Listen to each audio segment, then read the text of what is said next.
नमस्कार, मैं राजकुमार श्री औरबिंदो सोसाइटी से आप सभी का हार्दिक स्वागत करता हूं। हम शिक्षा में शून्य निवेश नवाचार कार्यक्रम ZII द्वारा संकलित एक रोचक नवाचार के बारे में विस्तार से जानेंगे। इस वीडियो में मैं आपको स्व अध्ययन से संबंधित मेघालय के नवाचारी शिक्षकों द्वारा विकसित एक रोचक नवाचार के बारे में बताने जा रहा हूं, जिसका शीर्षक है each one can teach one. शिक्षक ने एक बात नोटिस की कि जब वो कक्षा में पढ़ाते हैं तो उनके बच्चे समान एज के हैं, एक ही एरिया के आसपास के हिस्से से आ रहे हैं, एक ही कक्षा के छात्र हैं, फिर भी वो अलग अलग तरह के परिणाम प्रोड्यूस कर रहे हैं।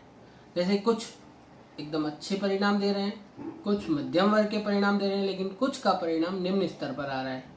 ऐसा क्यों हो रहा है जबकि पढ़ाने वाले एक ही शिक्षक हैं, बच्चे अलग अलग हैं, सभी एक समान उम्र के हैं, सभी समान दिमाग के हैं, फिर भी अलग अलग रिजल्ट क्यों आ रहा है? तो उन्होंने सोचा कि कुछ बच्चे मुझसे क्वेश्चन नहीं पूछ रहे, वो हेजिटेट हो रहे हैं, वो उनको थोड़ा ज़्यादा अटेंशन देने की आवश्यकता है। तो उन्होंने इसके लिए एक नवाचार अपनाया, जिसमें उन्होंने पूरी कक्षा को दो दो बच्चों के समूह में बांट दिया। उसमें से एक बच्चा जो एक्स्ट्रा मतलब एडवांस लर्नर था या बहुत जल्दी सीख लेता था, दूसरा बच्चा वो था जिसे कुछ ज़्यादा अटेंशन देने की आवश्यकता थी। उन दोनों बच्चों को साथ में बिठाया गया और उन्हें बोला गया कि अब मैं जो भी टॉपिक या जो भी चैप्टर आपको पढ़ाऊंगा, आप उसे पूरा ध्यान से सुनेंगे। कक्षा के अंदर पीरियड के लास्ट के 5 से 7 मिनट आपको वो पूरा टॉपिक रिवीजन करना होगा, जिसमें एक बच्चा दूसरे को समझाएगा और दूसरा पहले से उसके रिगार्डिंग क्वेश्चन पूछ सकता है, कोई भी जानकारी दोबारा पूछ सकता है। अब सर ने अपना टॉपिक नॉर्मली पढ़ाया, बच्चों को फिर से समय दिया और कहा गया अब आप डिस्कस कर लीजिए 5 मिनट के लिए। फिर जो एक्टिव लर्नर था उसने, जिसे अटेंशन चाहिए, उस बच्चे को इसकी और गहनता से जानकारी दी।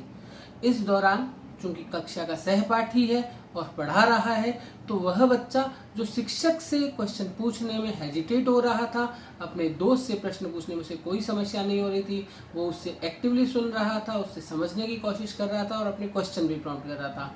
इसके 2 फायदे हुए। पहला, वो बच्चा जिसे अटेंशन चाहिए था उसे टॉपिक अच्छे से समझ में आया, उसे अपने दोस्त के द्वारा एक नए तरीके से पढ़ने का मौका मिला। दूसरा, जो पढ़ा रहा है उस बच्चे के लिए उसका रिवीजन हो गया, उसकी अंडरस्टैंडिंग और गहरी हुई, उसे टॉपिक को और गहनता से समझने में मदद मिली। इससे कक्षा में बच्चों के शैक्षिक स्तर में सुधार आया, विद्यालय में बच्चों की आपस में लाइजनिंग बढ़ी, शिक्षक और स्टूडेंट्स के बीच के भी संबंध बेहतर हुए। यह एक रोचक गतिविधि है। हम आशा करते हैं आपको भी यह गतिविधि पसंद आई होगी, आप भी इसे अपने विद्यालय में क्रियान्वित करेंगे। हम इस प्रकार के दिलचस्प नवाचार आप तक लाते रहेंगे। आपसे अनुरोध है, आप हमारे YouTube चैनल ZII को सब्सक्राइब करें। यदि आप ये वीडियो फेसबुक पर देख रहे हैं तो हमारे फेसबुक पेज को अवश्य लाइक करें। आपका बहुत बहुत धन्यवाद।